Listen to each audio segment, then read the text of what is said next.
الرحيم الحمد لله رب العالمين والصلاة والسلام على رسوله سيدنا محمد صلى الله عليه وسلم وعلى آله وأصحابه أجمعين أما بعد أعوذ بالله من الشيطان الرجيم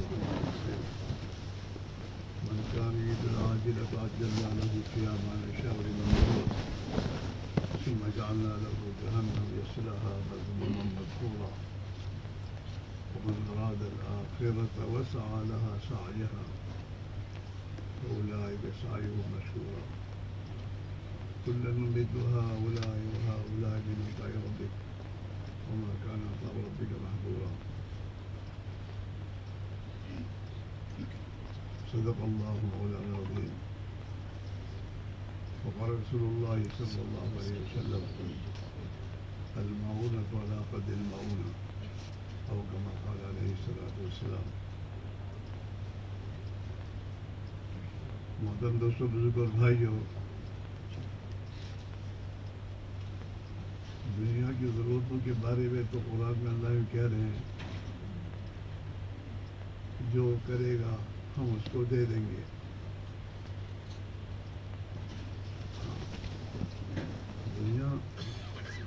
دنیا کے دینے کے لیے اللہ کے ہم محنت شرط نہیں ہے. چاہیے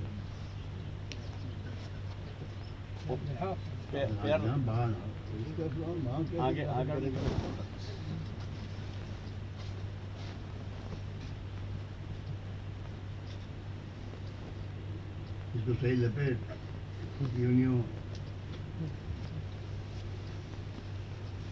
زندگی تو نظام کا نام ہے.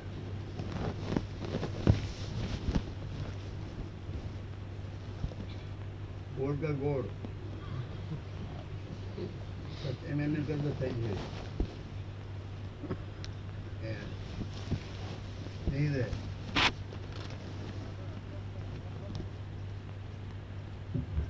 تم کیا چیزوں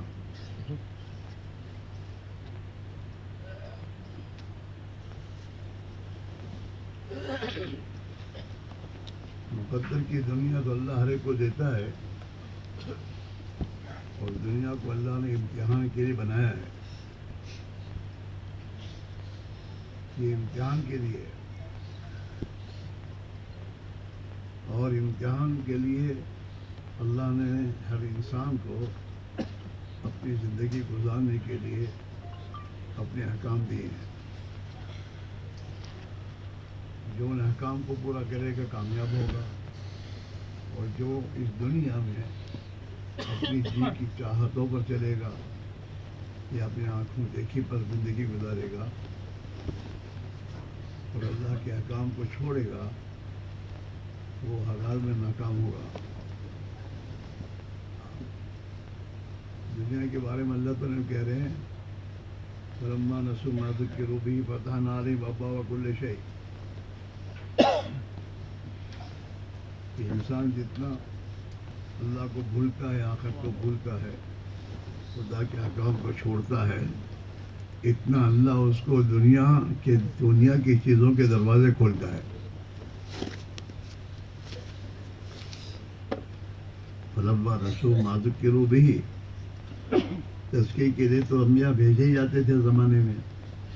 جب انسانوں میں بگاڑ پیدا ہوتا تھا تو اللہ تعالیٰ انبیاء کو بھیجتے تھے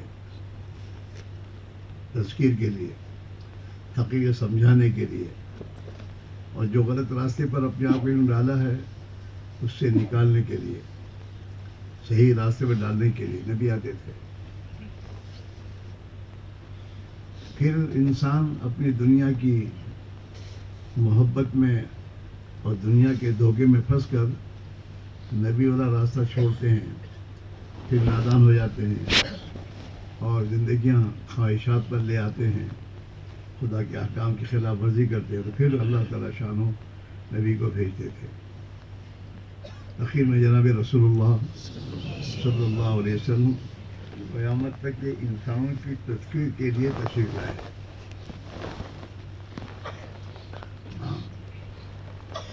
اب کوئی نبی نہیں آئے گا آپ اللہ کی طرف سے جو دین لے کر آئے اور جو دین کی محنت لے کر آئے وہ قیامت تک کے لیے ہے، اور آپ کے بعد آپ کی اور امت کے ذمے آپ نے فرمایا. ہاں، اور امت میں خاص طور پر امت کے علماء ذمہ دار ہیں.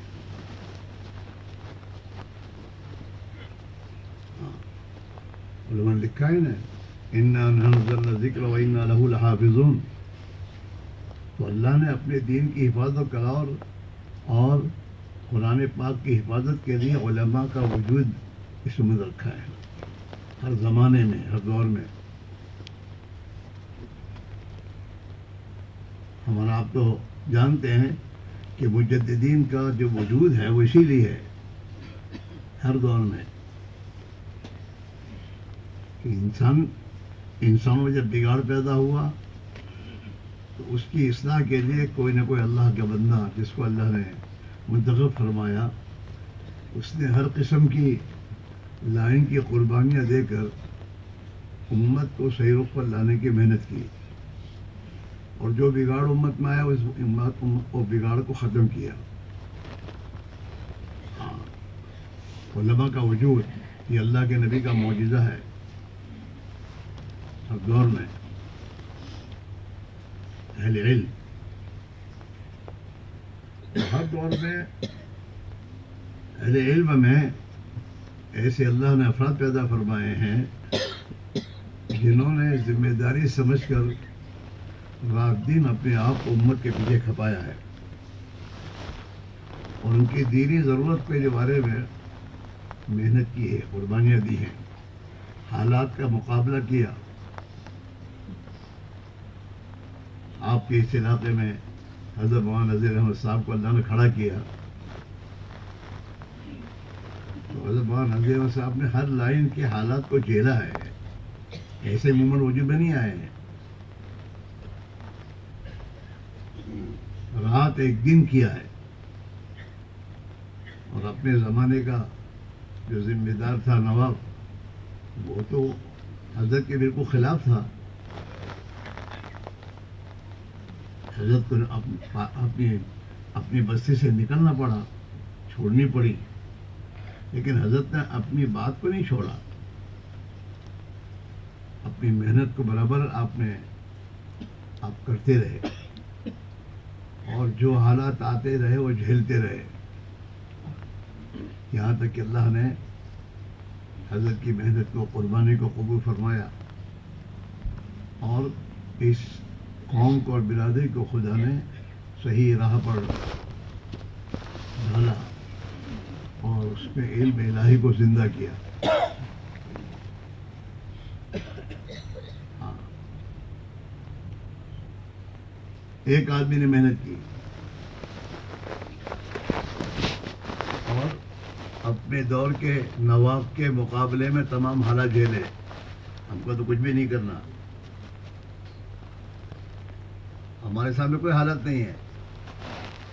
ہمارے ہاتھ کیا ہے؟ بہرور چھوکروں نہ گھرنوں قوم، یہ ہمارے سامنے حالات ہیں اور کچھ نہیں ہے. اور ہمارے اندر اپنی ذمہ داری کا احساس اور شعور بھی نہیں ہے. ہم اپنی ذمہ داروں کو بھولے ہوئے ہیں. اتنی بڑی علماء کی تعداد جس علاقے میں ہو، اس علاقے میں یہ حالات ہوں. نمازیں چھوڑنے والے موجود ہیں، معاملات اور معاشرت میں زبردست بگاڑ آیا ہے،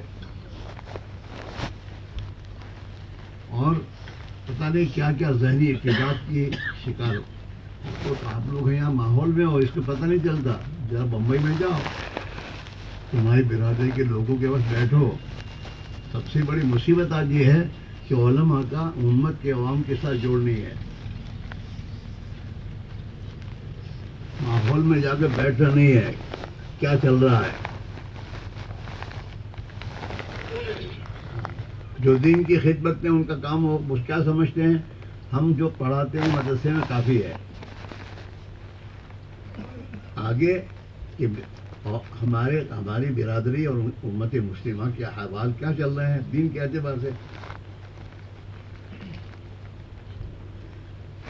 علماء کا حال بھی یہی ہے کہ جب امت کے اعمال کے بگاڑ پر خدا کی طرف سے حالات آتے ہیں دنیا پر تو ہم چیخ اٹھتے ہیں. دنیا پر حالات آتے ہیں چیختے ہیں اور پھر رفائی کام لگ جاتے ہیں. لیکن جن اعمال کی بنیاد پر اللہ کی تو حالات آئے ہیں اس کی اصلاح کی فکر ہمیں نہیں ہوتی. مولانا عمر صاحب رحمۃ اللہ علیہ اپنی عمر بیانات میں بارہا یہ بات سمجھاتے تھے کہ کھجلی ہوئی ہے خون کی خرابی کی بنا پر. وہ خون کی خرابی کا علاج نہیں کرتے تو اسی چیز سے نہیں کرتے. ہاں حالاتی یہ ہوتے ہیں. حضرت اپنے بیانات بہت سی مرتبہ رفائی کام والوں سے کہ تم رفائی کام کرو, ہم اس کے نہیں ہے, اچھی چیز ہے لیکن یہ بیماری کا علاج نہیں ہے. بیماری کا علاج یہ ہے جو ہماری رپورٹ نے اٹھا کے جب امت پھر رہی نہیں, یہ بیماری کا علاج ہے. تو امت اپنی خواہشات زندگی چھوڑ کر اور غلط زندگی اور غلط اعمال چھوڑ کر اپنی زندگی کو صحیح رخ پر لائے تاکہ اس کے حالات درست ہو جائیں. اس کا علاج یہ ہے. اس لیے میرے بھائی میرے عزیزوں, علماء کی بڑی ذمہ داری ہے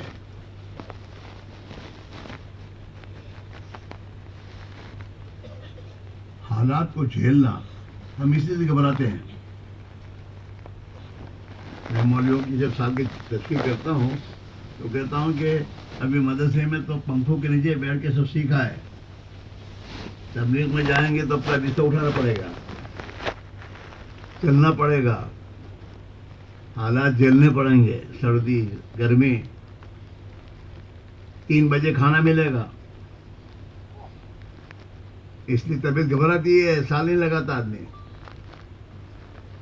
حالانکہ سمجھتا ہے سال لگانا چاہیے مجھے.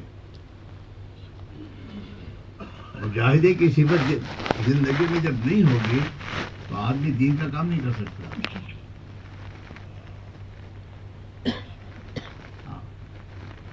رہی بات ضرورتیں, تو ضرورتوں کے بارے میں تو اللہ کے نبی نے بھی فرمایا ہے کہ جتنی ذمہ داری اٹھاؤ گے اتنی اللہ مدد کرے گا.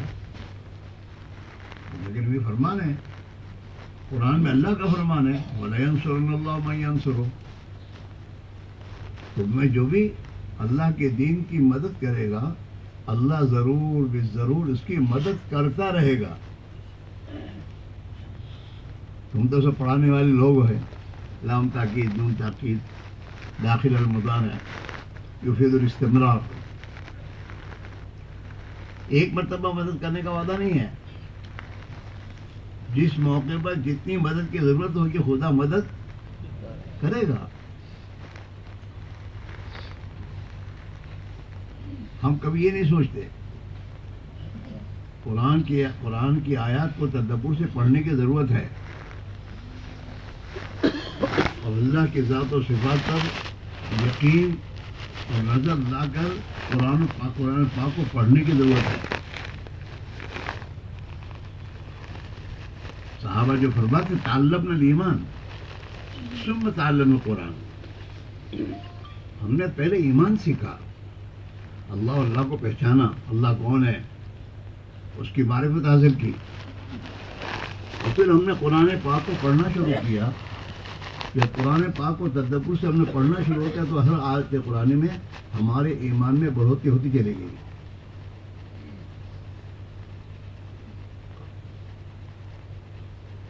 ہاں ہم ابھی بھی ہم سمجھتے ہیں ضرورت بھی ہے, ہمیں محنت کرنی چاہیے, تقاضوں پر جانا چاہیے, لیکن ہماری نگاہ اللہ پر نہیں ہوتی. پھر ہم بھی اسبابی پر نظر رکھ کر ہم سوچتے ہیں.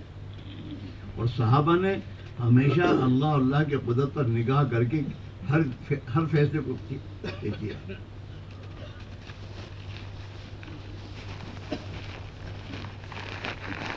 اللہ نے اپنے مددوں کے وعدے پورے کیے.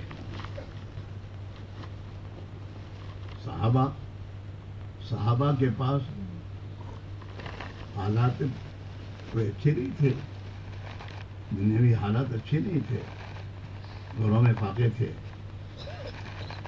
اور صحابہ اللہ کے راہ میں نکل کر لوگوں کو اسلام کی دعوت دے کر مدینہ میں دعوت دے کہ مدینہ میں آؤ،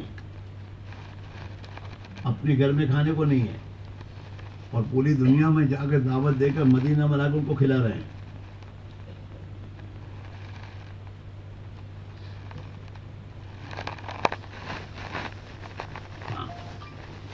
کیسے ہوا؟ اللہ نے کیا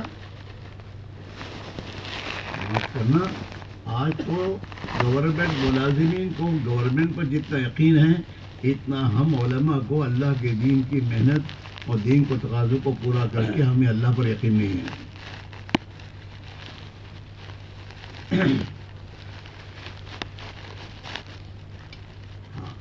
حضرت مولانا رحمۃ اللہ علیہ نے ہمارے ایک بزرگ سے یہ کہا تھا کہ میں کہاں کہتا ہوں کہ میں اپنے زندہ کروں گا اور میں مسلمانوں کو نماز میں لے جاؤں گا، میں تو اللہ کے پر میری تو نگاہ کہ اللہ کرے گا، میں تو محنت کروں گا، وہی اللہ اس امت کو مسجد میں لائے گا اور وہی اللہ اس امت کو دین پر زندگی گزارنے کی توفیق اور ہدایت دے گا، اللہ کرے گا، اور اللہ کو طاقت ہے۔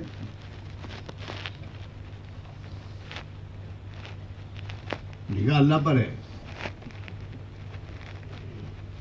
اور اپنے ذمے جتنا اتنا لگانا شروع کر دیا آپ نے کہ مجھے میرے اللہ نے میری جان اور مال اللہ اپنے دین کے لیے دی ہے، مجھے لگانا ہے۔ گھر میں فاقہ ہے، گھر میں فاقہ ہے، معمولی نہیں۔ حضرت جیسا رحمۃ اللہ علیہ دنیا کے اعتبار سے معمولی نہیں تھے، بڑے جاگیردار تھے۔ بادشاہوں کے زمانے میں ان کے خاندان کو بڑی بڑی جاگیریں ملی ہیں، ہاں، سب لگا دیا۔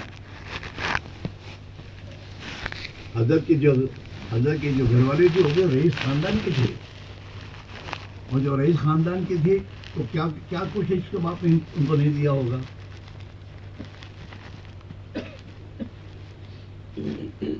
تو حضرت نے اپنا سب کچھ لگانے کے بعد پھر امت سے کہا کہ تم تھوڑا لگاؤ۔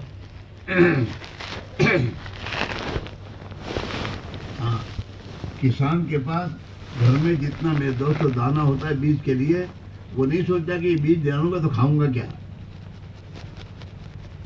وہ تو یہ سمجھتا ہے کہ یہ بیج کو زمین میں ڈالوں گا تو بہت کچھ کھاؤں گا۔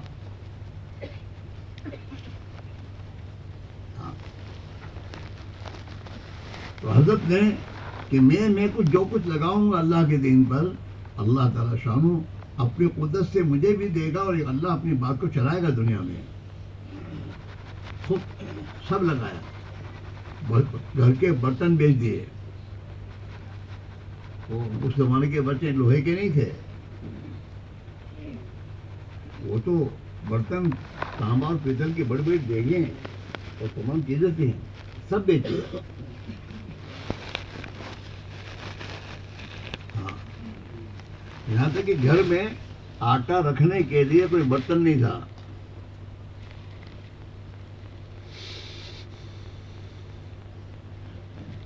ایک بکس، لکڑی کا بکس تھا، بکس کھوکھا، اس میں آٹا رکھتے تھے۔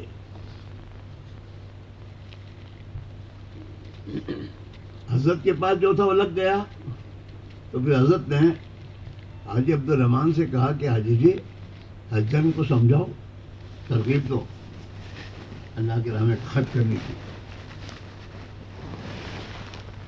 حاجی عبد الرحمان جو ہے مشہور جب دعا میں سے اللہ والے تھے، پھر پردے کے پیچھے سے حضرت کی گھر والی کو اللہ کے راہ میں خرچ کرنے کی ترغیب دی۔ خیر حضرت نے بات سن لی، اور پھر جب حاجی عبد الرحمان گئے اور حضرت گھر میں آئے تو حضرت کی بیوی نے کہا کیا اگر آپ کہتے تو میں خرچ نہیں کرتی تو تم عبد الرحمان کو لگایا تھا، اگر آپ فرماتے تو میں خرچ نہیں کر دیتے، تو آپ نے عبد الرحمان کو لگایا تھا میرے پیچھے۔ ایسا حجر نہیں ہے. میں یہ چاہتا تھا کہ تو اپنے شوق اور رغبت سے اللہ کے راہ میں خرچ کرے، میرے کہنے سے نہیں. تو سب دے دیا، زیورات جنات سب کہ دے خرچ کر دیجیے. جب حضرت نے اپنا پورا خرچ کیا، پھر امت سے مانگا کہ تھوڑا خرچ کرو، تو امت کھڑی ہوئی ہے. ہمارے جیسا نہیں ہے دنیا بناتے جاؤ نا، پھر کہو امت کو تم کھڑے ہو جاؤ، تم کھڑے ہو جاؤ پہلے.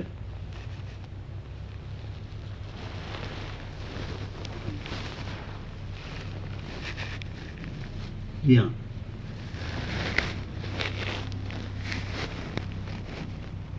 حضرت کے انتقال کے بعد منشی بشیر صاحب ہمارے بزرگ میں سے تھے، مرکز کے ذمہ داروں میں سے تھے. ایک دن میں ان کے پاس بیٹھا تھا تو منشی نے کہا کہ میرے اسماعیل، حضرت کے انتقال کے بعد مولانا یوسف صاحب نے مجھے بلایا اور کہا کہ جیسے ابا کے زمانے میں ہم سب کو کھلاتے تھے مہمانوں کو، ایسے ہی ہمیں مہمانوں کو کھلانا ہی ہے، بغیر پیسوں کے کھلانا ہے. اور اگر ہمارے پاس ہمارے خزانے میں کچھ نہ ہو تو پھر قرض لے کر لا کر کھلائیں گے. 80,000 تک خرچ کریں گے. اس زمانے میں کہہ رہے تھے 1944-45 کے زمانے کی بات. منشی نے کہا کہ میں نے دیکھا، میری زندگی پوری ہو رہی ہے، میں نے دیکھا کہ 80,000 سے آگے کوئی دن مجھے قرض کرنے کی ضرورت نہیں آئی. بنیے کہ یہاں سے اناج وغیرہ میں لاتا تھا ضرورت پر، لیکن وہ 60 70 تک پہنچ کر آگے نہیں بڑھا اور کھلاتے رہے ہم. کس کی بنیاد پر؟ اللہ کی بنیاد پر.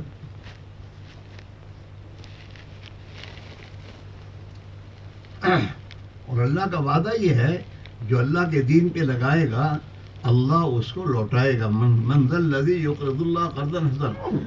قرآن تو سب پڑھتے اپنے، لیکن یقین کی کمزوری ہے. ہوٹل والا کی کہتا ہے حصہ رکھو سے،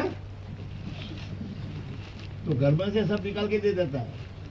بے پیسہ مارو بھی رکھ دو.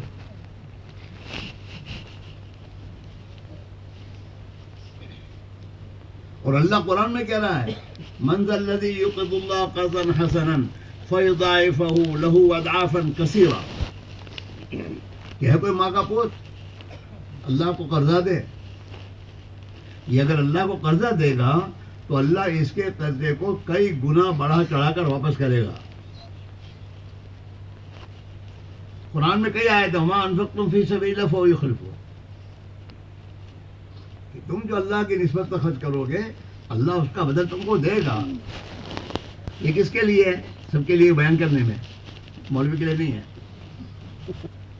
معاف کرنا تم میرے ساتھی ہو، ہم سب کو اس لائن سے سوچنا ہے. بیان کرنے میں نہیں بیٹھا.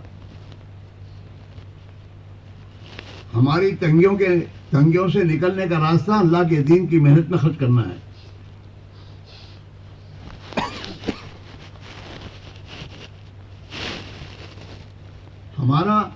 ہم اس لائن سے کبھی سوچتے نہیں ہیں اور اللہ پر نگاہ نہیں کرتے. اس دنیا والوں کے بھی ان محتاجوں پر ہماری نگاہ کیوں رہنی چاہیے؟ ان سے ہمارا کیا واسطہ ہے؟ ہمارا تو تعلق اللہ سے ہے. ہمارا والا علم جو ہے یہ علم ہمیں ایمان سکھا رہا ہے، اور ہمارے والا علم ہمیں آخرت پر اٹھا رہا ہے کہ آخرت کو سامنے کر چلو، دنیا کے دیکھ کر نہ چلو. اور جو کچھ تمہارے پاس ہے اسے اللہ پر لگاؤ، اللہ کے دین پہ لگاؤ.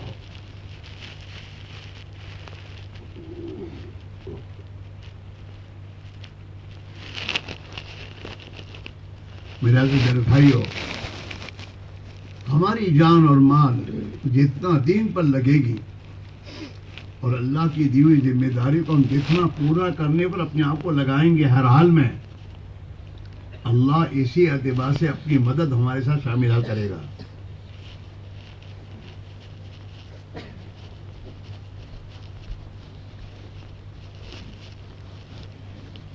ایک دن مرکز کی مستورات سب سہارنپور گئی ہوئی تھی، اور الیاس صاحب اور ان کے بیٹے ماں یہی مرکز میں تھے. وہ گھر میں وہ بکسہ جس میں آٹا رکھتے تھے، وہاں جا کے دیکھا تو کچھ تھا ہی نہیں. اب دونوں باپ ابا اور بیٹے کو بھوک لگی ہے. مولانا یوسف صاحب دیکھ رہے ہیں کہ ابا کو بھوک لگی ہے، کیا کروں، آٹے کے بکسے میں تو کچھ ہے نہیں. تو پھر اللہ نے ذہن میں بات ڈالی کہ یہ بکسے میں جو دراڑیں ہیں، ان دراڑوں میں آٹا گھسا ہوا ہے، اس کو نکال کے روٹی بناؤ. تو اس بکس کے دراڑے میں سے سلی لی اور آٹا نکالا، اور آٹا نکال کر ایک روٹی بنی مشکل سے، وہ بنائی اور ابا کے پاس لا کر بیٹھے گئے حضرت نے، اور ان دونوں نے باپ بیٹوں نے کھانے کے بعد حضرت نے کہا کہ یوسف اب آج سے ان چار دیواریں میں کبھی فاقہ نہیں آئے گا.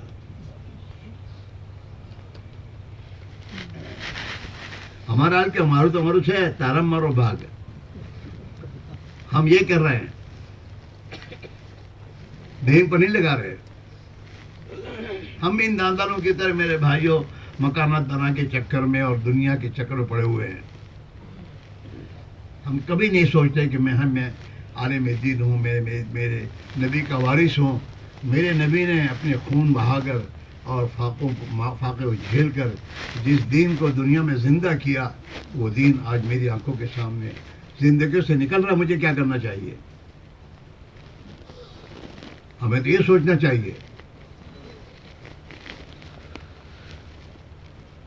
ہمارا یوسف بھائی مرحوم چندواڑی، اس نے درخت کے پتے کھا کے تبلیغ کی ہے، ایسا نہیں ہے.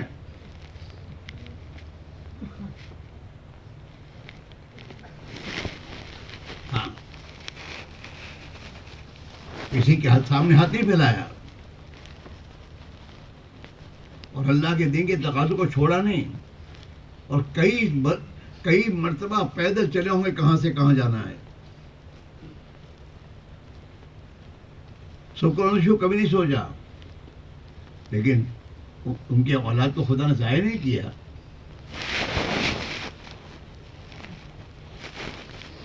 سورہ کہف پڑھتے ہیں، اور سورہ کہف میں حضرت موسیٰ حضرت خضر کے واقعات کو پڑھتے ہیں، اور پڑھتے ہیں وَأَمَّا الْجِدَارُ فَكَانَ لِغُلَامَيْنِ يَتِيمَيْنِ فِي الْمَدِينَةِ وَكَانَ تَحْتَهُ كَنزٌ لَهُمَا وَكَانَ أَبُوهُمَا صَالِحًا.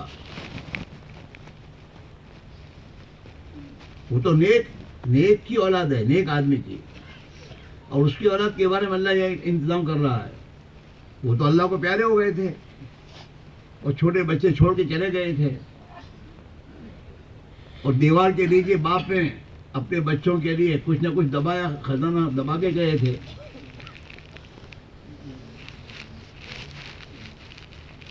قرآن کہہ رہا ہے وَأَمَّا الْجِدَارُ فَكَانَ لِغُلَامَيْنِ يَتِيمَيْنِ فِي الْمَدِينَةِ وَكَانَ تَحْتَهُ كَنزٌ لَهُمَا. لَهُمَا یہ بتا رہا ہے کہ اس کے باپ نے ان کے لیے ایک خزانہ چھوڑا ہے. یہ نہیں کیسے متفق. وَكَانَ تَحْتَهُ كَنزٌ لَهُمَا وَكَانَ أَبُوهُمَا صَالِحًا. ان بچوں کا باپ نیک تھا. تو میں آپ سے سوال کرتا ہوں کہ جو آدمی خود بھی نیک بنے اور دنیا میں نیکی پھیلے، اس کی محنت کرے گا کہ اللہ اس کے بچوں کو بھوکا مارے گا؟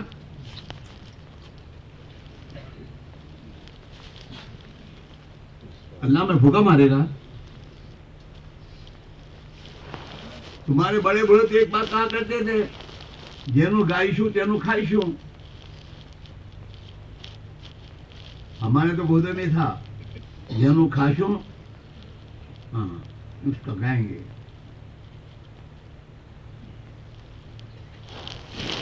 ہمارا معاملے میں جب میرے دوست ہمیں سب کو سمجھے کرنا چاہیے اور جانا چاہیے، لیکن پھر آتا ہے خرچہ کہاں سے لائیں گے؟ جس کا گائیں گے اس کا کھائیں گے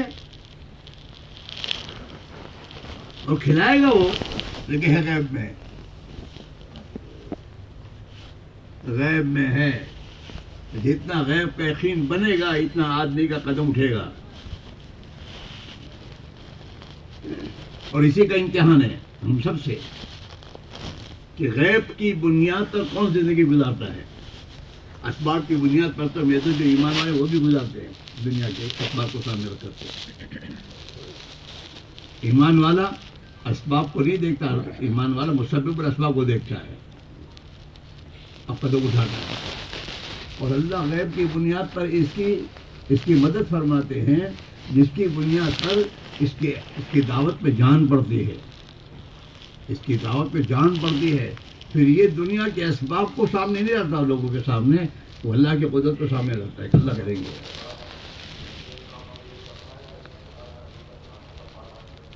ہاں، جتنے ہمارے بزرگان دین ہیں آپ ان کی زندگی کو دیکھیے، انہوں نے اپنی زندگی کی بنیادوں کو دنیا کے اسباب پر نہیں رکھا، اللہ پر رکھا، اور اپنے متعلقین کو اللہ کی بنیاد پر اٹھایا. علماء امت کی ذمہ داری ہے کہ امت کو اللہ کی بنیاد پر اٹھائے،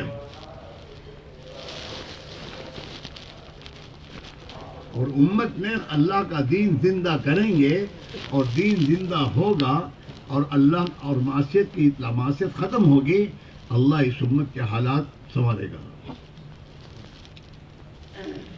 کچھ بھی نہیں ہے. یہ جو ہے جو بکواس کرتے ہیں، کتے بھونکتے ہیں، ان کتوں کے بھونکنے سے کوئی متاثر ہونے کی ضرورت نہیں ہے، ان کے باپ کے ہاتھ میں نہیں ہے.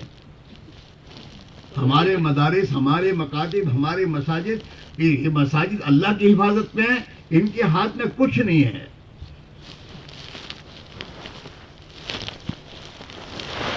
ہماری ضرورتوں کا پورا کرنا اللہ کے ہاتھ میں ہے، کسی کے ہاتھ میں نہیں، نہ کسی حکومت کے ہاتھ میں، نہ کسی مالدار کے ہاتھ میں. اس بنیاد پر ہماری بنیاد بہت مضبوط ہے.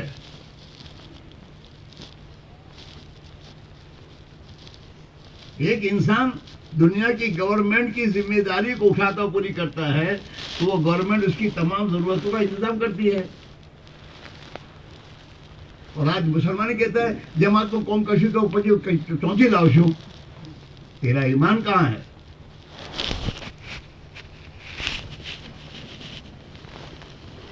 اس اللہ نے اس امت پر ذمہ داری رکھی ہے، اس کے پورے دین کو پورے عالم میں زندہ کرنے کی ذمہ داری رکھی ہے. جب یہ مسلمان اپنی اس ذمہ داری پر کھڑا ہوگا تو اللہ تعالیٰ اس کی ضروریات کا انتظام نہیں کرے گا. لیکن پہلے غیب کی بنیاد پر چھوڑنا پڑے گا. جب آئیں گے گھر میں فاقے بھی آئیں گے، تکلیفیں بھی آئیں گی، اور آدمی اللہ کی بنیاد پر جب جمے گا پھر اللہ کا غیبی نظام چلتا ہے.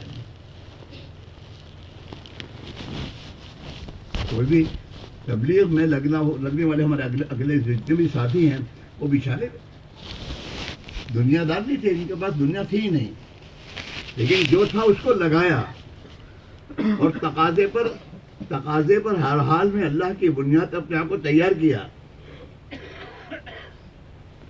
جب سب سے پہلے بیرون کی جماعتیں بھیجنے کے لیے حضرت کے سامنے ہمارے حاجی صاحب اور عائشہ صاحب رحمۃ اللہ علیہ انہوں نے وعدہ کیا کہ حضرت ہم بیرون جماعت بھیجیں گے چھاپی کے موقع پر، ہمیں چھاپی کا اجتماع دیجیے، بیرون کی جماعت بھیجیں گے. تو پھر حضرت یہ انشاءاللہ ماشاءاللہ کا مسئلہ نہیں تھا ہمارے ذرا، انشاءاللہ انشاءاللہ کیا، کس بنیاد پر؟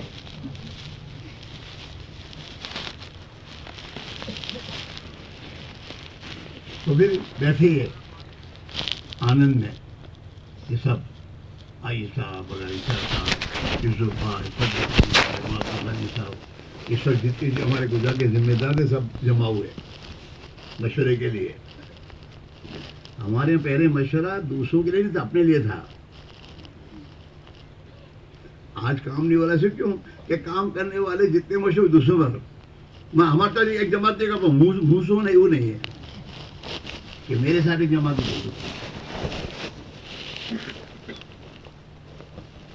کام ہی اٹکا ہے.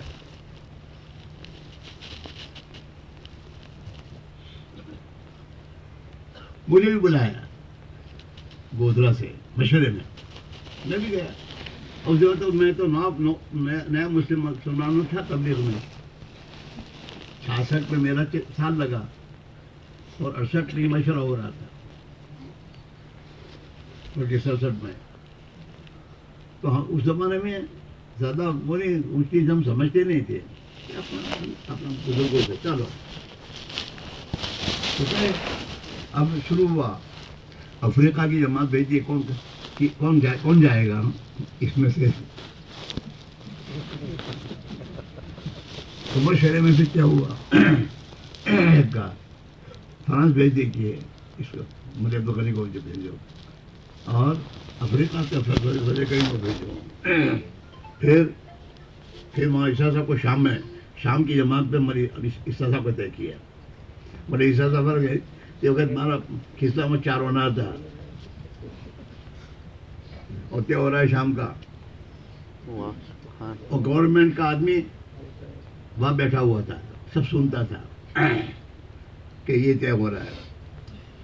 پھر طے ہوتے ہوتے پھر اردو کا تقاضا باقی تھا کہ اردو کون جاوے اور میں باقی تھا. تو کہتا ہے کہ اردو تو عربی چلتی وہاں تو اسماعیل کا طے کرو. اور میرا حال یہ تھا کہ مدرسے سے فارغ ہونے کے بعد سال لگانے کے بعد مجھے دوستوں سے مشورہ کیا تھا کہ اپنا کاروبار کریں.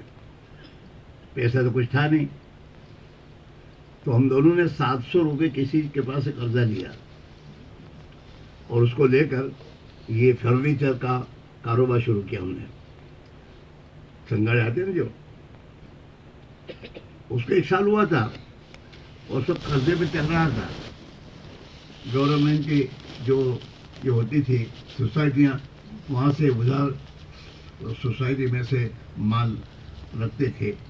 3 مہینے کے وعدے پر اس کو پیسے دینے کے وعدہ ہوتا تھا. وہ دیتے تھے وہ لاتے تھے اور کچھ کرتے تھے. اور یہاں پر یہ ہو رہا ہے کہ اردو میں موکلو.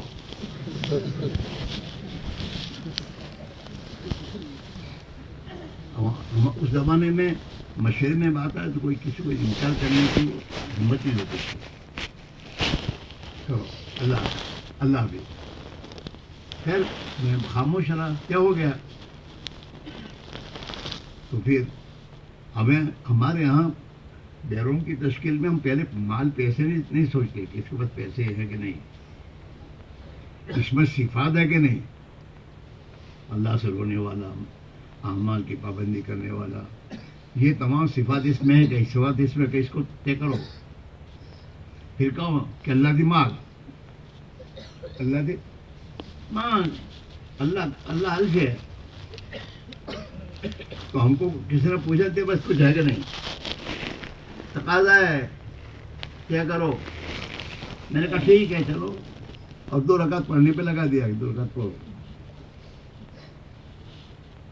اللہ نے اس امت کے لیے آسان یہ کیا ہے, اَمَّن یُجِیبُ الْمُضْطَرَّ اِذَا دَعَاهُ. حسن بصری بن گئے گا تب میں دعا قبول کروں گا, ایسا نہیں ہے. دین کی خاطر اور اللہ کی خاطر ذمہ داری لے کر جو اضطراری حالت پیدا ہوتی ہے, اس اضطراری حالت میں جب آدمی اللہ سے دعا کرتا ہے تو اللہ اس کی دعا قبول فرما کر اس کا انتظام کرتا ہے. مسئلہ یہ ہے. میری جب سال کی تشکیل ہوئی نا تو میں دیوبند سے چلہ لگانے آیا تھا نظام الدین میں. تو چلہ لگا کے پھر گھر جانے کے لیے پھر آیا. آخری دن تھا, نہیں بلکہ اگلے دن مجھے جانا تھا گودرا. تو ہمارے مول صاحب نے کہا کہ کل صبح فجر میں آگے بیٹھو بیان سننے. اچھا, اپنوں کو پتہ نہیں کہ آگے بیٹھنے کا کیا مطلب ہے.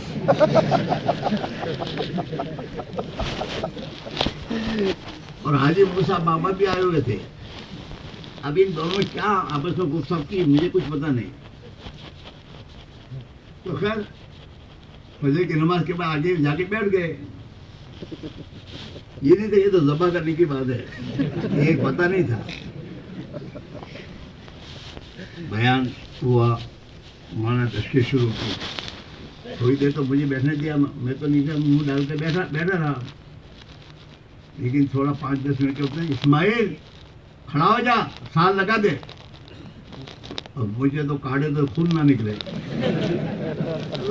پیسہ بنتا پورا تھے گیا سے کیسا وہ رکھ لگاؤ. اب ہمت نہیں ہوتی تھی. اور پیچھے ان کو بٹھایا تھا حاجی موسیٰ کو. میرے کھڑے ہونے جہاں دیر لگی تو حاجی تیار تھے جاؤ، اللہ حسن کرشے مولانا بات مانو. એટલે પછી પસીનાના ખાત ઊભા થયા.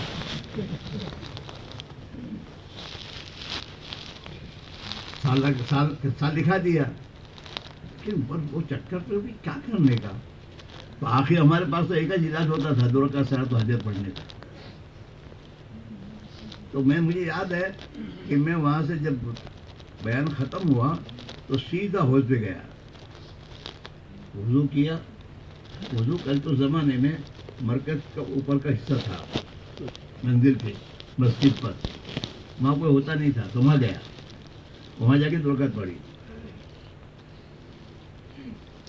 پریشانی میں آدمی کی حالات میں آدمی جلتا. ہم کو حالات میں ہم ڈرتے ہیں، حالانکہ حالات تو آئے سے ہی نہیں ہے کہ اللہ تجھے دینا چاہتا ہے.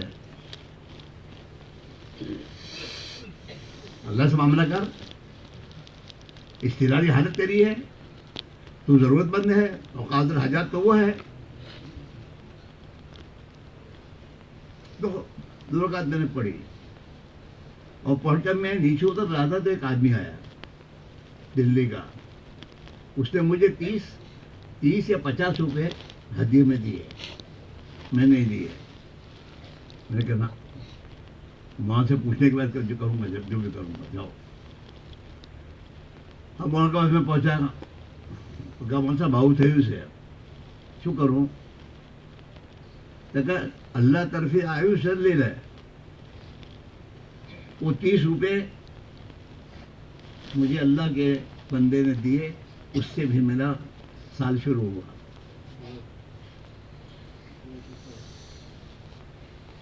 ہاں، اور لگا، اور اللہ نے لگوایا. بالکل ایک بات نہیں، کرنا ہے تو کرنا ہے. تو اب یہاں آنند نے پہلا سفر باہر کا، اسماعیل کو طے کرو. تو وہاں طے ہو گیا. وہاں بھی 2 رکعت پڑھی نہ. پڑھنے کے بعد گھر آیا. اب گھر آیا تو ہمارے قاضی صاحب تھے حاجی عبدالستار پٹیل، وہ لکڑی کے تاجر تھے. میں نے جب یہ کام شروع کیا تو ان کو یہ بات سمجھ میں آئی کہ مول صاحب نوا مونقص ہے، تو آپ نے مول صاحب نے تھوڑی تجارت میں آئینی رہبری کری شو. تو جب ہم لوگ گورنمنٹ کی اس میں نیلام میں جاتے تھے تو میرے لیے کوئی ایسے لکڑی کے لاٹ مناسب ہوتے تھے تو وہ میرا ٹینڈر بھرتے تھے. ایک کھل سے تو لے لی شو. تو میں یہاں مشورے میں تھا، اور اسی دنوں کہیں نیلام تھا سوسائٹی کا، وہ گئے ہوئے تھے. میں نے کچھ کہا نہیں تھا، بات بھی نہیں ہوئی تھی میری. انہوں نے وہاں جا کے دیکھا کہ 2-4 لاٹ میرے قابل ہے جو میرے کام آئے تھے. تو انہوں نے میرے نام سے وہ ٹینڈر وہ منظور بھی ہو گیا. تو جب میں ملنے گیا نا حاجی عبدالصاحب کا بھائی خیریت مول صاحب کہا رجب میں گئی لو અને તમારા નામથી મેં ટેન્ડર ભરેલું અને 4 લોટ તમારા ખુલ્યા છે, તમારે લેવા એટલી દીજો ને તો હું દે દે. تو میں نے تھوڑی دیر سوچا کیا کرنا. سوچنے کے بعد میں نے کہا ٹھیک ہے میں میرے لیے رہنے دو، میں یہ کر لوں گا. اب میں اپنے کام میں لگا، وہ اپنے کام میں لگ گئے. تو ہمارے یہاں گورنمنٹ کی نیلام میں رکھی ہوئی چیز کو 3 مہینے تک جس نے رکھا ہے اس کو اجازت ہے کہ اس کے پاس وہ رکھے، اور سود نہیں چڑھتا تھا اس کا. 3 مہینے کے بعد اگر نہ اٹھاؤ مال تو پھر سود چڑھتا تھا. تو ہم لوگ رکھتے تھے 1 مہینے میں 2 مہینے میں انتظام کر کے پھر لے لیتے تھے. تو پھر وہ اپنے کام میں لگے، میں اپنے کام میں لگا. ہم کے من تبلیغ میں لگے. وہی تھا دندا. تو 2 مہینے کے بعد پھر حاجی صاحب میرے پاس آئے. کمل صاحب پہلو لوٹ لیوا کوئی آئیلو سے بیچے دو. میں نے کہا بیچے دو. تو وہ لوٹ رکھے بھی انہوں نے, پھر بیچے بھی انہوں نے. اور پھر 2-4 دن کے بعد اس کا پیسہ آیا تو مجھے 5,000 جو نفع تھا وہ دینے آئے. کیا تمہارا نفع ہے لو. میں نے وہ 5,000 لے کہا اپنا اردو سفر سے.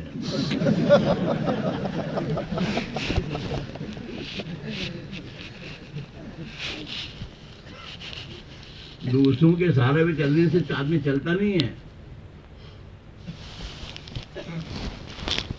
تنگی دور کرنے کے لیے یہ محنت ہے. اللہ کی دین پر لگاؤ.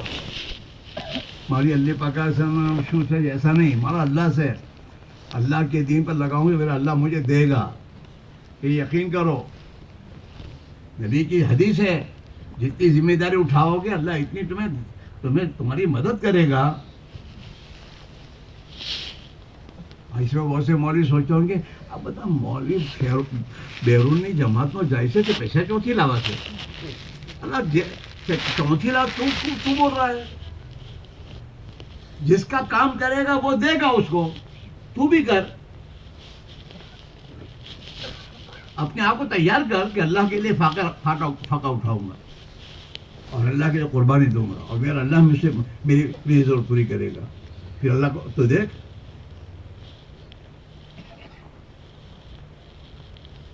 تو پھر میں اردو کا سفر کرنے گیا. 4 مہینے اردو میں پورے ہوئے. میں یہاں سے خط آیا مری عمر صاحب کا کہ تیرے بارے میں مشورہ ہوا ہے کہ تجھے وہاں سے سیدھا حج میں جانا ہے. اب یہاں 4 مہینے سب ختم تو ہو ہی گیا تھا. پھر وہ یہ بات آئی اللہ کے سامنے.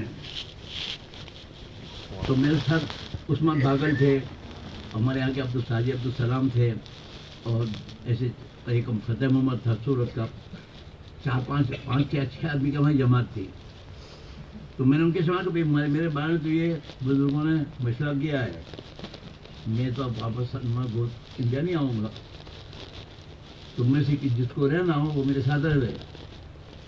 تو ہمارے حاجی عبدالسلام جو تھے گنا والا رہے, انہوں نے ان شاء اللہ ہم تمہارے ساتھ رہ جائیں گے. باقی سب کے ہم تو واپس جائیں گے. تو سب واپس گئے. اب ہم دونوں ویزے کی کوشش. اچھا مجھے وہاں سے لکھا تھا کہ آزاد ویزا لے کر آئی ہو, ٹور کے ساتھ مت آئی ہو. ٹور کے ساتھ جانا نہیں ہے, ویزا لینا ہے, پیسے ہے نہیں, یہ تمام مسائل کھڑے ہوئے. تو ہم نے دونوں مشورہ کیا. شکر آپ نے دعا کرنی ہے.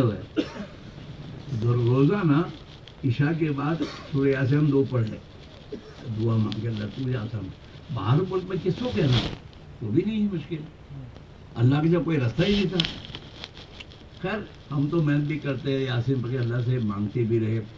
ویزا پر لینے کے بھی گئے سعودیہ کے اس میں, انہوں نے ہم کو ویزا دے سے انکار کر دیا کہ نہیں ملے گا تمہیں. یا اللہ اب کیا کرنا. اب پھر ویزے کے لیے دعا مانگنے کی ضرورت پڑی. تو ہفتہ 15 دن گزرے ہوں گے. ہمارا کسی علاقے میں مشورہ ہوا تھا, وہاں ہم لوگ وہاں گئے, محنت کے لیے گئے. تو وہاں بنگلہ دیش کے کچھ مزدور لوگ وہاں رہتے تھے, اور وہ لوگ مزدوری کر کے پیسہ جمع کر کے پھر حج میں جاتے تھے وہاں سے. تو وہ لوگ ہمارے شام کے بیان وغیرہ میں آئے. اس میں ایک نوجوان محمد شفیع تھا, اسے حج میں جانا تھا, اور وہ یہاں محنت کر کے پیسے جمع اس میں کیے تھے. اس نے حاجی عبدالسلام سے کہا کہ مجھے حج میں جانا ہے اور مجھے پیسے سعودیہ لے جانا ہے. اگر تم میرے پیسے سعودیہ لے جاؤ, میں وہاں تم سے لے لوں گا, تو تمہاری مہربانی. تو حاجی عبدالسلام میرے پاس آئے کہ وہ صاحب جو میں کروں کشو کی دوں ابھی بات کوئی کو میں نے پے نہیں کیا ہے. اور یہ محمد شفیع بنگلہ دیش سے ایک میرے پاس آیا, اس نے لکھا تھا کہ تم کو میں پیسے قرضہ دیتا ہوں, وہاں سعودیہ میں ہر جگہ پہنچا دینا, کیا کرنا ہے. حاجی جی پہلے کہیں پہنچا ہونا کہیں کہ خود ہونا ہے تو کہتے مرسا بہن میں نے کیدوں سے فلونی جگہ ہوں پوتے آئیں تو وہاں پر سے لے جائے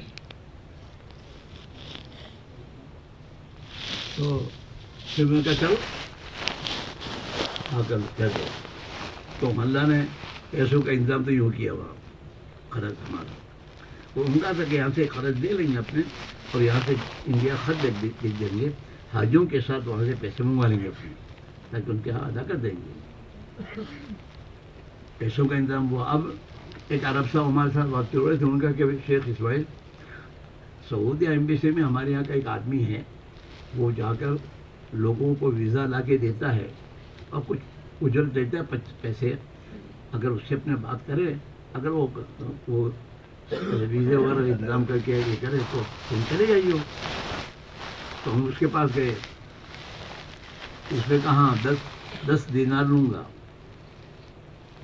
اور میں تمہیں ویزا اور ویزا کے ساتھ تمہیں سعودیہ کے ایئر میں بٹھا کر تمہیں پہنچا دوں گا تو اللہ نے بھی انتظام کیا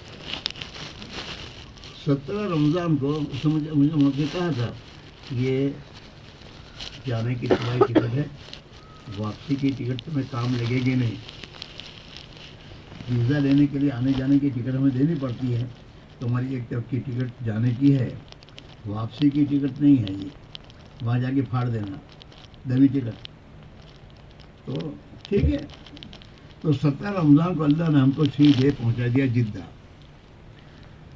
سب اللہ کے بھروسے ہو رہا ہے اور اللہ کر بھی رہا ہے تو وہاں حاجیوں کی محنتیں لگ گئی پھر جدہ جانے کا حاجیوں جا کر اس کو پیدل جدہ سے مکہ لے کر جماعت کو آنے کا یہ ترتیب چلی اور بیت اللہ میں ماں مسا کے بیان ہوئے اس میں پھر بیٹھنا پڑتا تھا بیٹھے ایک دن بیان ہوا بیٹھے تھے اور انہوں نے تشکیل شروع کی اور ساحل آج کا تقاضا تھا آئیوری کوسٹ کا تو تشکیل شروع ہوئی اور وہاں تشکیل کہتے ہیں اسماعیل کھڑا ہو جا آئیوری کوسٹ جانا ہے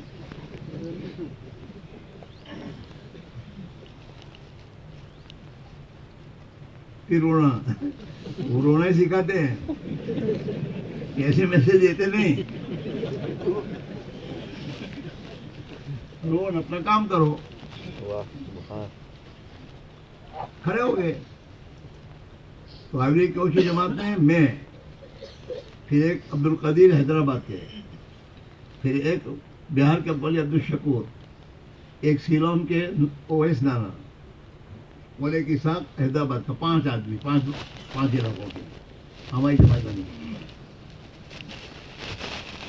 اچھا اس سفر میں وہاں مجھے ایک دن بٹھا کر کہا دیکھ اسماعیل میں پہلے حج میں آیا تھا نا تو بیت اللہ پر اللہ سے میں نے ایک دعا کی تو بھی ایک دعا کر لے میں نے اللہ سے یہ دعا مانگی تھی کہ اللہ یہ ہاتھ ہمیشہ یوں رہے یوں نہ ہو تو بھی یہ دعا مانگ لے دعا منگوائی یہ تربیت ہوتی ہے اس میں تو دعا مانگ لی اللہ سے اللہ نے سب آسان کرنا شروع کیا اللہ جیسا غیر کوئی نہیں ہے آدمی اس پر نگاہ رکھے اور اس کو ضائع کر دے کہ نہیں اس کو ابھی ہم نے کچھ سیکھا نہیں ہے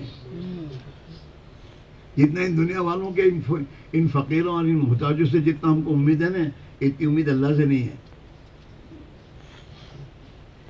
ہمارا حال یہ ہے یہی سیکھنے کے لیے تبلیغ میں سال مانگتے ہیں کہ اسباب پر سے نگاہ ہٹ کر مسبب الاسباب پر نگاہ جما کر آدمی دنیا میں اللہ کے دین کا کام کرتا چلا جائے اللہ کرتا ہے ہزاروں آدمی کہ تمہارے اس علاقے میں بہت سے علماء کرام بیرون کا ارادہ کرتے ہیں اور بیرون کا ارادہ کے جماعت میں جاتے ہیں اور تمہارے ہی جیسے ہیں بچوں والے ہیں خاندان والے ہیں اور پورے علاقے میں چرخی کا محنت کرتے ہیں اور اللہ کے دین کے لیے لوگوں کو تیار کرتے ہیں اللہ ان سے کام لے رہا ہے اور تو ہمارا بھی لگ رہا ہے ہمارا وقت پادر بھی لگ رہا ہے مولویوں کا پادر کہاں لگتا ہے پادر پر حالانکہ ان کا وقت تو لگنا چاہیے مسجد میں دین کے تقاضوں پر. جتنا ہمارے ذمہ اتنا تو کرو، پھر آگے آگے تمہارے ذمہ نہیں، اللہ سے کہو، اللہ کرے گا. حدیث سے کچھ اللہ کیا کہہ رہا ہے؟ انا عند ظن عبدی بی. پھر آگے کیا کہتا ہے؟ وہی نتانی شبرن فاتحی تو زران، وہی نتانی زران آتے تو باہر. کہ بندے کے بس میں وہ پہلے کرے. ایک بالش پگ اٹھا کے چلنے کے اس کا بس میں، بس پہلے چل تو کھڑا. بیٹھے بیٹھے تو کہ اللہ کی مدد اترے آسمان سے کہاں اترے گی؟ یہ اللہ کی سنت نہیں ہے. بدر میں بھی اللہ نے صحابہ کی جو مدد کی وہ حالات لانے کے بعد کی ہے. جانچا ہے کیا کہتے ہیں، سامنے ہتھیاروں کو کھڑا کیا ہے، ان کے پاس کچھ بھی نہیں ہے. اور جب حضور کیا کریں گے؟ جب کہا کہ حضور تیار ہے ہر حال میں، جہاں آپ کہیں گے وہاں چلیں گے اور پیچھے نہیں ہٹیں گے.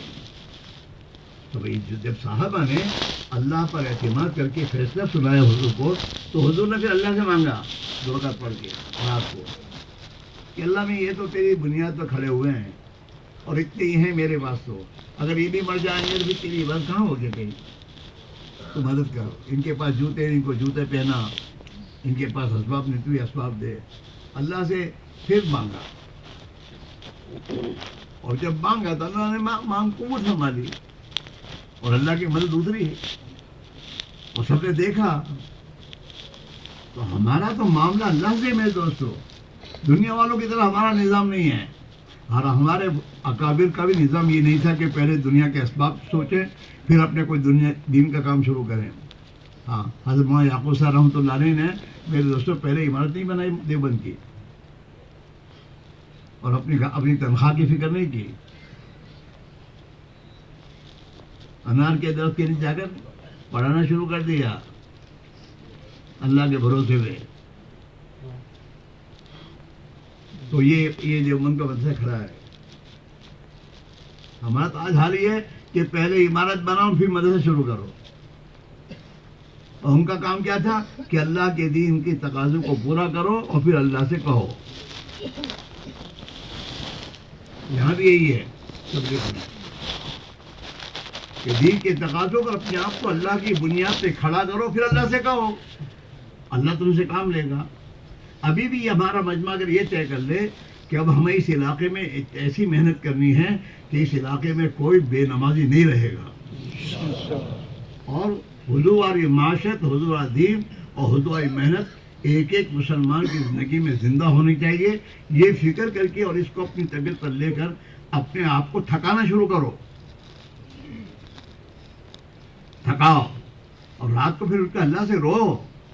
وہاں نذیر احمد صاحب نے اپنے آپ کو تھکایا اور اللہ کے سامنے روئے ہیں. وہ ان کے ساتھ رہنے والے اللہ کے سامنے روتے تھے. جو حاجی ان کی مدد کے لیے تیار ہوئے سب رونے والے تھے اور اپنے آپ کو تھکاتے تھے. رات دن میں نہیں کرتے سکتے تو رات عشاء کے بعد اونٹ پر بیٹھتے تھے اور دیہاتوں میں جاتے تھے موم بتی لے کر. اور کھیتوں میں جو رہتے تھے ان کو جا کر شیخ المشائخ کی کتاب پڑھ کے سناتے تھے اور تیار کرتے تھے. اس وجہ سے تیار ہوئے ہیں. اور جس علاقے میں اتنے علماء ہو اس علاقے میں میرے دوستوں دین زندگیوں سے نکلے، فکری اتحاد جمع ہو رہا ہو، فکری اتحاد ہو رہا ہو. عملی اتحاد میں تو ہمارے آنکھوں سامنے کیا ہم لوگ اپنی بستیوں نہیں جانتے کہ ہماری بستیوں کتنے بے نمازی ہیں؟ سب جانتے ہیں، لیکن ہمارے اندر وہ نہیں ہے. ہم میں ہر آدمی سوچے میرے اندر کی کیا فکر ہے. ہمارا فکر نبی والا فکر نہیں ہے. ان دنیا کے نادانوں کے ہمارا فکر بھی دنیا ہی کی چیزوں کی فکر ہے. حالانکہ اس کو تو اللہ نے ہمارے لیے پیدا کیا ہے. نبی کا فرمان ہے الدنیا خلقت لکم، اس دنیا کو تو تمہارے لیے پیدا کیا ہے. لیکن کب؟ انتم خلقتم للآخرہ، تمہارے سامنے آخرت تب تک تم زندگی گزارو گے تو دنیا تمہارے قدموں میں ہے. ہم سوچیں، ہم کبھی سوچیں کہ میری بستی میں، میرے علاقے میں جو لوگ نماز نہیں پڑھتے ان کا کیا ہوگا آخر میں نے اس کی کیا فکر کی؟ سنت کے خلاف کی زندگی جوانوں میں آ رہی ہے اور ہم دیکھ رہے ہیں اور ہمارے اندر کوئی نہیں ہے. نہیں میرے دوستو، ہمیں تو اللہ نے علم و نبوت دے کر ہمیں تو بہت بڑے درجات دیے ہیں، اور اللہ کی مددوں کے ہم مستحق ہمیں بنانا چاہتا اللہ میاں. ہاں، قرآن پاک جو ہے بابوری کی اللہ کی کتاب نہیں ہے، اس میں جتنے وعدے ہیں سچ ہیں، یقینی ہیں. ہمارا علم یقینی ہمارے پاس ہے، اور اس میں جو کچھ کہا گیا وہ یقینی ہے. ہاں، اس نے ہمیں یہی کی بات کہی ہے کہ تقوی زندگی میں لاؤ، تمہارا ہر مشکل حل ہو جائے گی. تقوی کو زندگی میں لاؤ، تمہاری ہر حاجت کا انتظام اللہ کرے گا. عمر فاروق کے زمانے میں جب فتوحات کا دور آیا اور مدینہ میں بیت المال آنا شروع ہو گیا، اور حضرت عمر فاروق نے بیت المال کو رات ہونے سے پہلے خرچ کرنا شروع کر دیا کہ بیت المال میں کوئی مال جمع نہیں ہوگا، تقسیم کر دو. تو یہ تقسیم ہونا شروع ہو گیا. حضرت عبدالرحمن بن عوف جو ہیں یہ امت کے شورا کے آدمی ہیں، سمجھدار آدمی. تو عبدالرحمن بن عوف حضرت عمر کے پاس گئے کہ خلیفۃ المسلمین امیر المومنین، آپ تمام بیت المال میں جو غنیمت آتی ہے آپ تقسیم کر دیتے ہیں اور کچھ رکھتے نہیں ہیں، اور حاجات ضروریات آتی ہیں، تقاضے آئیں گے تو اس سے کیا ہوگا؟ تو حضرت عمر فاروق بات تو سنتے رہے. پھر پوری بات ہونے کے بعد کہا، عبدالرحمن تیری زبان پر شیطان بول رہا ہے. کیوں دھسے یہ شیطان؟ اللہ نے دینی مدد میں تیار کری تمہارا اللہ مدد کر سے، یہ کہنے کی بات ہے. کیوں دھسے کیوں؟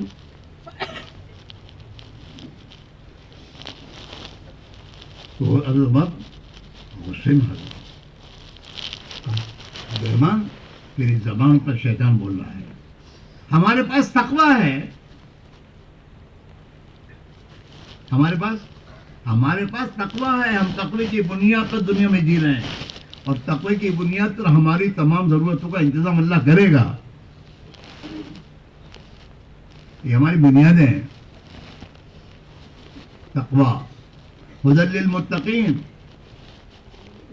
پڑھا تو سب ہے، ہم سوچتے کچھ نہیں کہ میرے پاس کتنا تقویٰ ہے. پھر اللہ نے قرآن میں آپ میں ہدی للمتقین کہہ کے چھوڑ نہیں دیا، پھر تقویٰ بھی سمجھایا کہ متقی کون؟ کالذین یؤمنون بالغیب، ایمان بالغیب پہلے کرنا ہے. کچھ صحیح نہیں کہ بدوس ہے اللہ نے پاس، اللہ بہت موٹو سے. ہدی للمتقین الذین یؤمنون بالغیب، پہلی بنیاد یقین بناؤ اللہ پر، اپنے آپ کو اللہ کے سامنے اپنے آپ کو کرو.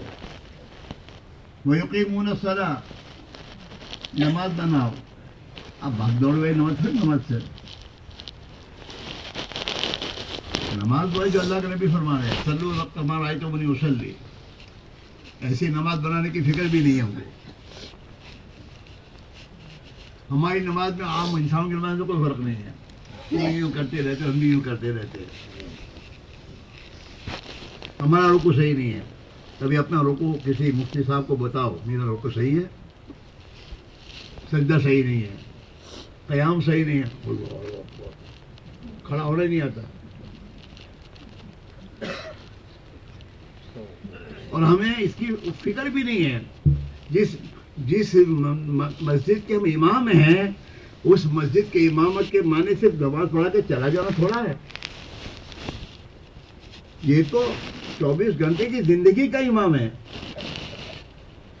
اسے تو مسجد میں نماز پڑھانے کے بعد کمرہ نہیں پکڑنا چاہیے، بیٹھنا چاہیے اور مصلیوں کی نماز دیکھنی چاہیے کہ ان کی نمازیں صحیح ہے کہ غلط ہے، اور اپنے مصلیوں کی نماز صحیح کرانی چاہیے اسے. کہ سلو کما رأیتمونی اصلی، تو حضور نے فرمایا صلی فإنک لم تصلی، جو کہا صحابی کو، اس کی نماز حضور نے دیکھی تبھی تو کہا کہ حضور بھی وہ لگا کے بیٹھ گئے کہ مرقہ بیٹھ گئے تھے نا. کہ آپ تو میں پیچھے سے دیکھتا ہوں تمہاری نمازوں کو، تو آپ اپنے نمازیوں کی نماز دیکھتے تھے اور جہاں اصلاح کرنی تھی وہاں اصلاح کرتے تھے.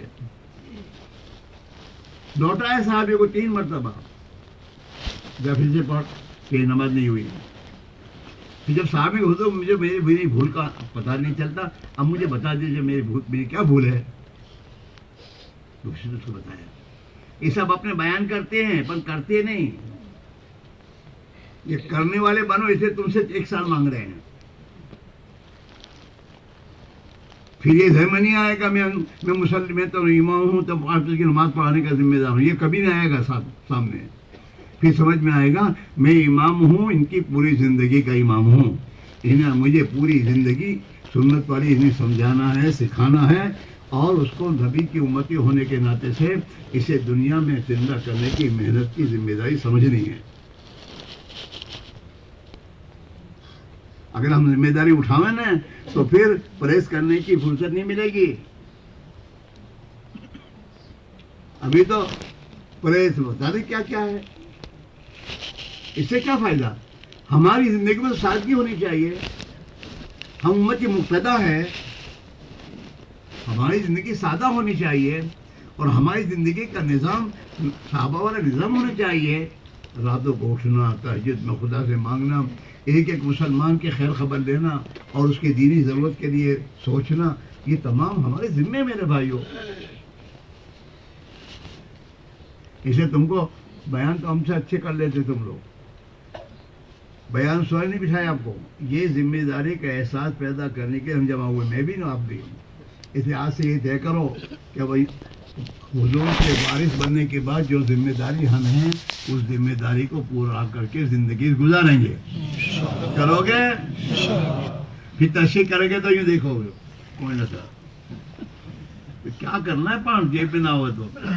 اگر نامیہ جیب میں نہ دے کر کام ہمارا پورا کر دے تو کوئی مانتا ہے تم کو؟ نہیں. اور ہو رہا اللہ کر رہا ہے. آج ہزاروں لاکھوں انسان ہیں ہمارے یہاں ہے نا. ہمارے یہاں بنگال لینے والے جو ہوتے ہیں ہمارے یہاں دیہاتوں میں جا کر بنگال جمع کر کے بیچ کر گھر کا چولہا چلاتے ہیں. یہ لوگ 1 لاکھ یا 2 لاکھ کی جماعت میں نام لکھاتے ہیں، جا کے آتے ہیں. اللہ ہی دے گا. اللہ کے دین کی محنت کرو گے، اللہ تمہاری ضرورت پوری کرے گا. حضرت معیشہ رحمۃ اللہ علیہ بعض مرتبہ قرآنوں کی مجمع میں کہتے تھے کہ دیکھو تمہارے محلوں میں ایک آدمی ایسا ہوتا ہے کہ جو کسی اس کو اپنے پاس بھی نہیں بٹھاتا. ہوٹل میں چائے چاہتا ہے تو پہلے ہوٹل چاہ کے پیسے مانگتا ہے پھر دیتا ہے، ایسا آدمی. لیکن جب الیکشن کا زمانہ آتا ہے تو ایسا آدمی کار میں بیٹھا ہوتا ہے، جیپ میں آگے یوں بیٹھتا ہے اور 4 پیچھے اور اس کے ساتھ بیٹھے ہوتے ہیں. اور کولڈ ڈرنک کی دکان میں 5 کولڈ ڈرنک لاؤ، وہ دیتا ہے. سب ہو رہا ہے. کوئی پوچھے کہ بھائی شو خیریت سے کہ تمہیں خبر نہ تھا شو ہوں ورکر چھوں پلانا نہ جیری الیکشن نے ورکنگ کرو نا یہ مارو خرچہ اٹھاوا سے. تو پھر بعض فرماتے کہ یہ ورکنگ جو ورکر جو ہوتے کیا کہتے ہیں جس کے ورکر ہوتے ہیں تو اس کے لیے تیسرا کلمہ بولتے ہیں. یہ ہنسنے کی بات نہیں ہے، بہت سوچنے کی بات، حضرت کی بات، بہت گہری بات ہے. تو یہ لا الہ الا اللہ پہلے کہتے ہیں کہ ہماری پارٹی وہی اچھی ہے، صحیح ہے، وہی کچھ کرے گی، باقی کسی کچھ نہیں ہوگا. سبحان اللہ کہ ہماری پارٹی بے عیب ہے، ان کے کوئی کوبھاڑ نہیں ہے بولتا ہے. الحمدللہ تو اپنی پارٹی کے کارنامے بتاتا ہے، یہ کرتی ہے ہماری پارٹی، وہ کرے گی، یہ کرے گی. لا الہ الا اللہ ہماری پارٹی کو نہیں لاؤ گے تو پھر تمہارا مصیبت ہو جائے گی، وہ جس کو کرے گی. اللہ اکبر ہماری پارٹی کے پاس یہ طاقت ہے کہ تیسرا کلمہ یہ مخلوق کے لیے پڑھتا ہے تو مخلوق اس کی تمام ضرورتوں کا خیال کرتی ہے. اگر تم اللہ کے راہ میں نکل کر اللہ کے لیے تیسرا کلمہ زندہ کرو گے اور اللہ کے بندوں کو تیسرا کلمہ سمجھاؤ گے، سکھاؤ گے، کہ اللہ تمہیں بھوکا مارے گا؟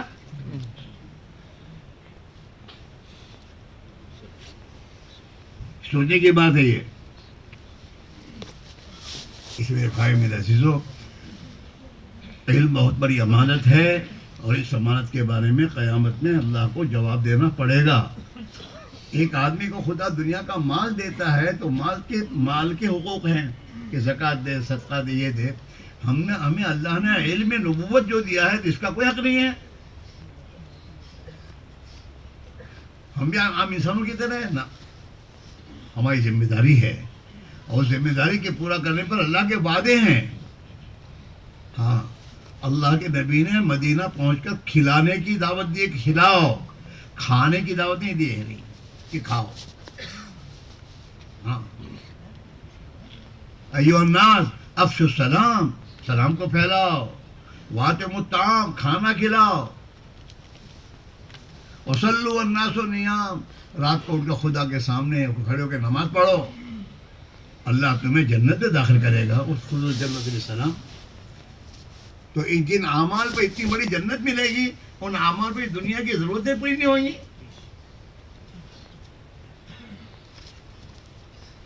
ہاں، تو میں یہ کہتے ہیں اللہ سے ہونے کو بولو. اعمال پر زندگی بنتی وہ بولو، مال پیسوں سے نہیں. ممائی جی نے کماشو نے زندگی بن سے نہیں. اللہ کے ساتھ تعلق جوڑیں گے، اعمال کریں گے، یقین بنائیں گے، تقوی کی بنیاد پر چلیں گے، اللہ کے دین کے تقاضوں پر سب کچھ لگا دیں گے. یہ ہے میں تو ہماری راستے ہے بنیاد. ہاں، اس لیے میرے بھائی آپ حفظ سے ہماری گزارش ہے، سب کے سب یہ طے کرو کہ ہم اپنی دنیا کے دین کی خدمت پہ جس شعبے میں بھی چل رہے ہیں اس کے ساتھ دعوت کی محنت کو زندگی کا کام سمجھ کے کریں گے. کرو گے؟ ماشاء اللہ، اللہ قبول فرمائے. اب ایک بات آئے گی یہ کہ اب سال لگانے کی ہم تقاضا کریں گے تو کہ بھائی تو مشکل نہیں ہے. اللہ کے لیے کوئی مشکل نہیں. ہمارے یہاں ایک ہمارا پولیس والا تھا ساتھی، عبدالرحیم کر کے، جہالور کا تھا. وہ اس کے 4 مہینے کی تشکیل ہوئی. بڑودہ میں اس کی نوکری تھی. تو وہ پولیس کمشنر کے پاس درخواست لے کے گیا 4 مہینے کی چھٹی کا. اور نے لکھا کہ مجھے 4 مہینے کی چھٹی چاہیے اور وداؤٹ پے چاہیے، بغیر تنخواہ کی چاہیے. یہ لکھ کے گیا. تو پولیس کمشنر اس نے دیکھا اس کی درخواست کو، اس نے بلایا اس کو اور کہا کہ تو کہ وداؤٹ پے چھٹی مانگے છે તો તારા છોકરા ખાસ્યા છો પછી? તો غیر مسلم تھا. تو کہتے صاحب તમે મારી ફિકર નહીં કરશો، મારો અલ્લાહ બહુ મોટો છે. جب اس نے یہ بولا نا تو ایک دم حیران ہو گیا، શું બોલે છે. اور پھر اس نے کیا کہتا જ્યાં તમે 4 મહિને છૂટી વિથ પે આપું છું તો એ તારા બધું બાદમાં ગણી લેજે જા. تو 4 મહિને کی چھٹی دی اس نے અને ગયા یقین پر. ہمتی میں دوستو اللہ کا نظام چلتا ہے بندے کے اندر کی یقین پر. 4 مہینے کی چھٹی دے دی. فرانس میں جب جماعت لے کے گیا تو وہاں کا نو مسلم فرانسیسی اس کی تشکیل کی انڈیا آنے کی، تو تیار ہو گیا. ہم اپنے 4 مہینے کام کرتے رہے. پھر جب ہمارا واپسی کا وقت آیا تو میں اس کے پاس گیا ملاقات کے لیے کہ بھائی چل 4 مہینے چلنا ہے. وہ نو مسلم تھا اور ریلوے میں اس کی ملازمت تھی ریلوے میں. تو میں تیار ہوں، کب جانا ہے؟ تو ہم نے کہا 10-15 دن کے ہمارا یہ تھا کہ میں تیار ہوں. ابھی سے جا کے باس کو درخواست دی کہ میں انڈیا جانا چاہتا ہوں 4 مہینے کے لیے، مجھے چھٹی ملنی چاہیے. اس کے باس اس کو بلایا. تو وہاں کیا ہے کہ آدمی اگر چھٹی لے کے چلا جائے تو اس کی نوکری رہتی نہیں. اگر چھٹی بغیر چلا جائے نوکری نہیں رہے گی. تو اسے بلایا. اگر کہ میں تجھے چھٹی نہ دوں تو کہ تب بھی جاؤں گا.